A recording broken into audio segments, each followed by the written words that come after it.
Hey, what's going on, everyone? My name is Matt Jarbo. This is 3 Buck Theater, and today is the 6th of July, 2018. And as we can see from just the thumbnail here on the screen, we're going to be talking a little bit about John Wick today. In fact, they just announced, and this coming from Keanu Reeves himself, that John Wick 3's official title has been announced, and it is going to be John Wick Parabellum. Now, this particular title is actually a Latin word for prepare for war. And it turns out, actually, and this is kind of funny here, that the original working title of John Wick 3, or Chapter 3, was Alpha Cop. And then they changed it to Parabellum, which apparently they really liked. And so they've decided that they're going to let it stick. So it's going to be John Wick Parabellum.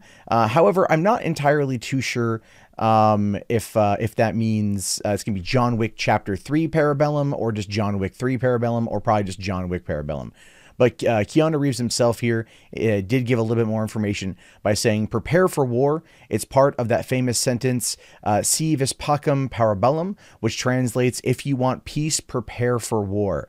And let's be fair here. When it comes to John Wick, when it comes to everything involving that character and what he's gone through now for two amazing, incredible, awesome movies, what happens next is going to be a war. And it's a war that I am super freaking excited for. The movie comes out, I think, March of 2019.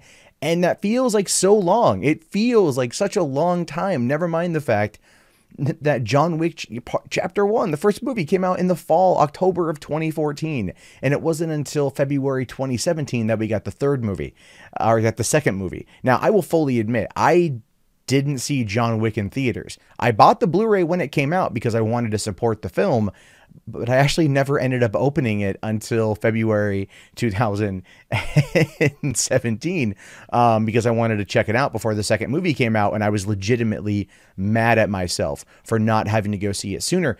It's fantastic. It's Keanu Reeves' return to form. And this movie is going to be one of the bigger ones of next year, guaranteed. And so I'm extremely excited for that. But let's talk about something that I'm not sure how I feel about. And that is MoviePass is getting themselves in a bit more hot water here because they have peak pricing. They're basically following the rideshare model of surge pricing. So do you want to go see a movie at a peak time? You have to pay more money. It says here, MoviePass is still clinging to life, but the movie ticket subscription service certainly isn't making things easy on themselves. After threatening to implement surge pricing a couple weeks ago, MoviePass peak pricing has arrived. Translation: if you have a monthly MoviePass subscription and want to see a popular movie on opening weekend, there's a very good chance you'll have to pay an additional fee. I mean, here's the deal: is I've had MoviePass since I think last October. I've used it 3 times. I have a kid. She's 7 months old. It is very difficult for me to get to the theaters.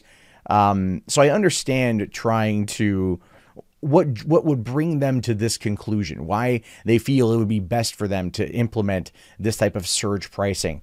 You know what? I would argue that it would probably not last, but at the same time, I think MoviePass users are probably kind of expectant of this now, and they're going to probably keep using it because still it's overall cheaper than what it would cost to go see a premium showtime, an evening showtime of a movie, for a new film. So it goes on to say that Variety reports that MoviePass has followed through with their promise to implement the pricing, and now users will see a red lightning bolt on the app and an alert telling them how much extra they'll be charged for certain screenings at certain times. Screenings that are in danger of soon earning peak pricing fees will have a gray lightning bolt over them. Users will have the option of selecting a different showtime without the peak pricing, or committing to the peak pricing screening and having their credit card charged for an additional fee, which is dependent on the movie's demand and popularity. Now, the thing is, a lot of people are going to be upset about this, but I kind of have a weird take on it. I think MoviePass, in doing this sort of thing, will help balance out the week schedule, or I should say the box office earnings week to week, right? Now, I've oftentimes said that I do feel that the studios should run on a tiered pricing system. When you want to see a movie and it is brand new, that's when you pay the premium price. Maybe 2 weeks later, it drops down to a mid tier. And then a couple weeks after that, it drops to the bottom tier. You do 3-tiered. So people who don't want to see it opening weekend and who maybe the next, 2 weeks later, they might be willing to go see it, but they go, do I really want to spend the money? It's already been a couple weeks. I can wait for home video. and then they don't go to the theater, or they go and they see something that is new. Whereas if they were to adjust the prices in order to have a tiered system, I think more people would attend. And I know it would never happen in a million years, but that's kind of what I feel this is doing, except it's doing it in the opposite way, where it is creating like more of a ride sharing surge situation, where you can start seeing that certain movies are popular, certain things are going to be full. And if you want to get in on the action of that one, then, well, you're going to have to, you know, pay a little bit extra, probably because MoviePass is hemorrhaging money and clinging to life. But I don't know. I feel like this opens up a larger conversation about how movie theaters should progress going forward. You know, they have different tiered prices for when you go during the daytime, right? You know, you have your matinee, you have your morning, your matinee, and your evening. At least they used to have the morning. I haven't gone in a long time, so I don't know what they charge anymore, but they need to take that model and apply it to the long form of the film, because not everyone can go opening weekend, and not everyone can go for a matinee or a morning show. And you know, even though they have the Tuesday night, like discount movie night, again, those fill up pretty quickly. And, you know, they do it as a way to surge, the numbers in the midweek, versus, you know, keeping it going over time. I think movies would have a longer lifespan at the box office if they were able to maintain that particular level, if they were able to take it to a tiered system. When I worked for a discount movie theater, a second run theater in Pasadena, we would charge $2 in the daytime and $3 in the evening. So if you wonder where $3 Theater got its name, it's actually because of that. And as a result of that, you know, we actually service 200,000 people a year. And that's a lot for a small 6-screen auditorium. You know, 6-screen theater. So, you know, keeping the prices low brought in more people, but if it's a gradual decline, you would still get a lot of mid people 2 weeks later on that would come back in, because then it's, you know, fewer crowds, and then they'd be willing to, I think they'd be more inclined to come spend the money. And this is something that movie theaters should 100% adopt and 100% look into, but they won't. And that has a lot to do with the studios who want their money. But then again, studios only really seem to care about the opening weekend anyway, and overseas. So it's a really weird time to be a movie fan to talk about the numbers, because everything is messed up. And speaking of what's going to anger other people here, Netflix is removing online reviews in August. Now, I don't know about you, but I haven't watched a movie on Netflix or a show on Netflix on my computer probably since Daredevil season 1. That's been 3 years. Haven't done it. Watch on my TV, I watch on my phone. That's it, right? So I don't ever care about user reviews for what people have to say, but I do like the thumbs up and thumbs down and how they kind of run the algorithm in order to find that match. I do find that works better for trying to determine what I want to watch next, versus trying to, you know, do I want to see a 3-star movie? Do I want to see a 4-star movie?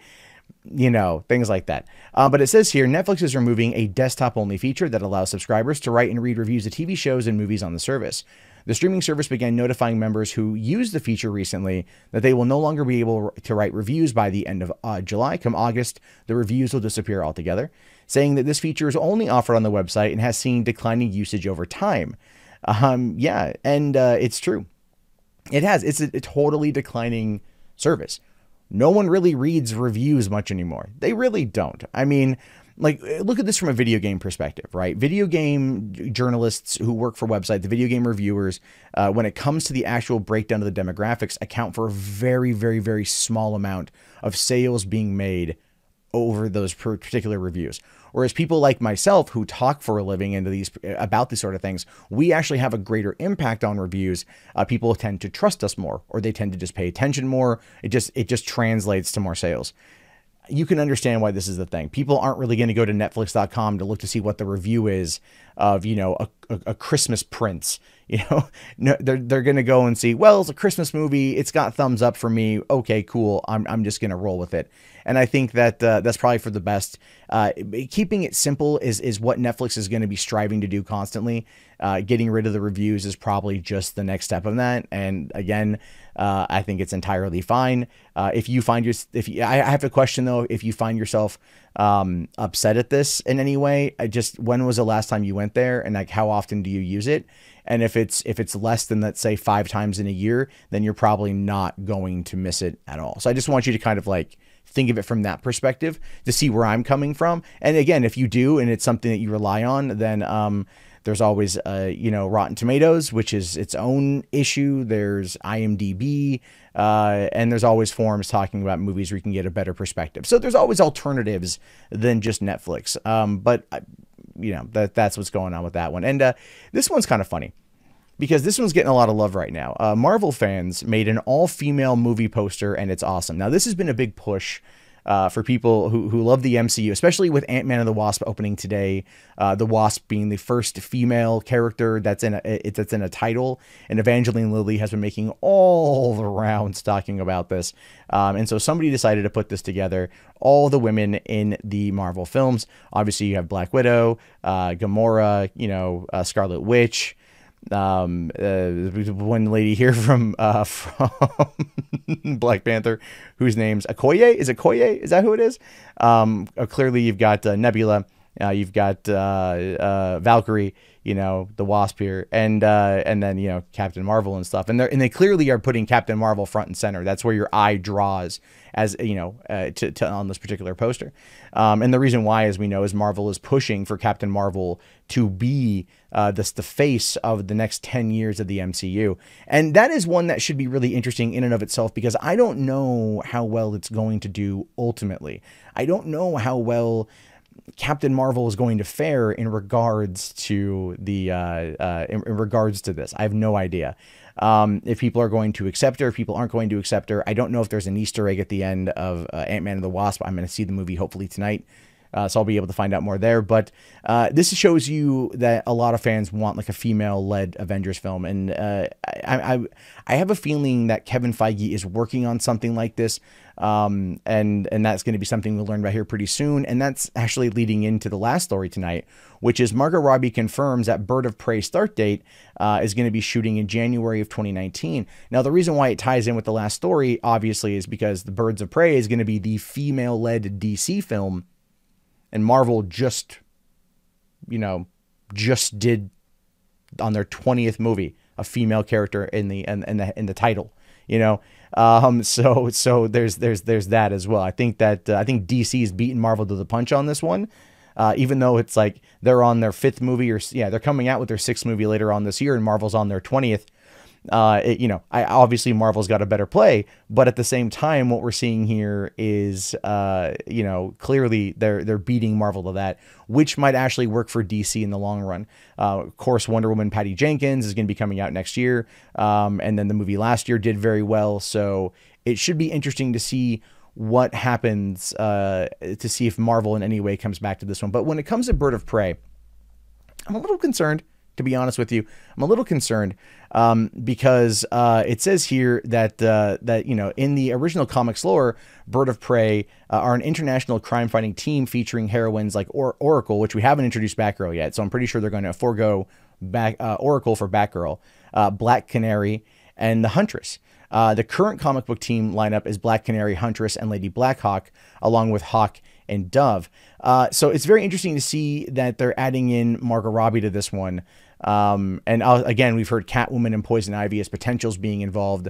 So it's like when you have your crime-fighting female team for DC and it's being headlined by a villain, and they want to add in other villains that are female, it's going to be confusing to the fans. With Comic-Con in 2 weeks, I really do hope that they start to that they really kind of break down some information, but they're probably not going to give us much, seeing as things are progressing at their own pace at this point, and they probably don't want to like blow their load too soon. I do kind of predict that the big thing at a Comic-Con is going to end up being Ben Affleck coming out once more and saying like, I'm totally Batman, you guys. I'm totally Batman. I think they're going to try that one more time, even though at this point I don't think fans are 100% buying it, which is a shame because he was actually really, really, really good. But that actually wraps up today's episode of $3 Theater. If I missed any stories you guys want me to cover, be sure to send them over to mundanemat.com/submit, or post them in the comments below, and I'll take a look at that. If you guys, if you guys liked the show and you thought that it was good, you had fun, consider becoming a Patreon at patreon.com/mundanemat. Helps the channel stay afloat right now, considering that the apocalypse is still going on in some respects, and YouTube's algorithms are completely garbage. So there's that. And I will talk to you guys again with this show on Monday with more movie news. Hopefully we'll get some good stuff over the weekend. And stay tuned for more Star Wars information coming out as well. I'll talk to you guys later. Have yourself a great day, and peace out.